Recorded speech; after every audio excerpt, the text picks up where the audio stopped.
उनका इस्तीफा लें। आरएसएस ने कहा है कि रिलीजन बेस्ड रिजर्वेशन है, इट इज अगेंस्ट कॉन्स्टिट्यूशन। कहाँ पे हुआ है? डीके शिव कुमार बयान दे रहे हैं कि वो 4% नहीं, आरएसएस ने मेरे ख्याल से चंद्रबाबू नायडू के बारे में बात किया है, आप समझ नहीं पाए। चंद्रबाबू नायडू जी ने अपने घोषणा पत्र में कहा है कि 4% मुसलमानों को आरक्षण दिया जाएगा। भारतीय जनता पार्टी और आरएसएस को पहले इस पे अपना रुख स्पष्ट करना चाहिए, नंबर 1। दूसरी बात, भारतीय जनता पार्टी के ठेकेदारों को जो कर्नाटक में कमीशन मिल रहा था, वो कमीशन बंद हो रहा है, इसकी चिंता है।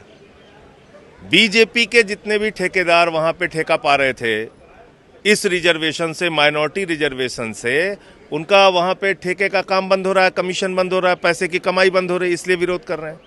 तीसरी बात, माइनॉरिटी में कौन कौन आता है? बुद्धिस्ट आते हैं। कौन है बुद्धिस्ट? ज्यादातर हमारे दलित भाई हैं, उनको ठेका नहीं मिलना चाहिए। कौन आता है माइनॉरिटी में? सिख भाई, उसमें भी दलित हैं, उनको ठेका नहीं मिलना चाहिए। आपको खाली कोई शब्द को पकड़, उसमें कहां लिखा हुआ है कि मुसलमानों का रिजर्वेशन है? उसमें कहां लिखा हुआ है? उसमें लिखा हुआ है माइनॉरिटी रिजर्वेशन।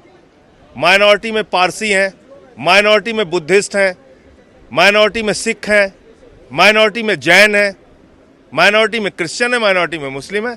आप पकड़ के चलते हो खाली मुसलमान।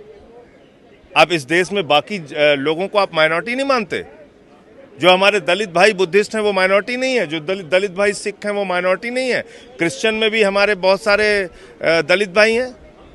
तो ये भाजपाइयों की जो उनके पेट में जो दर्द है, उसकी सबसे बड़ी वजह यह है कि उनका ठेका छिन रहा है।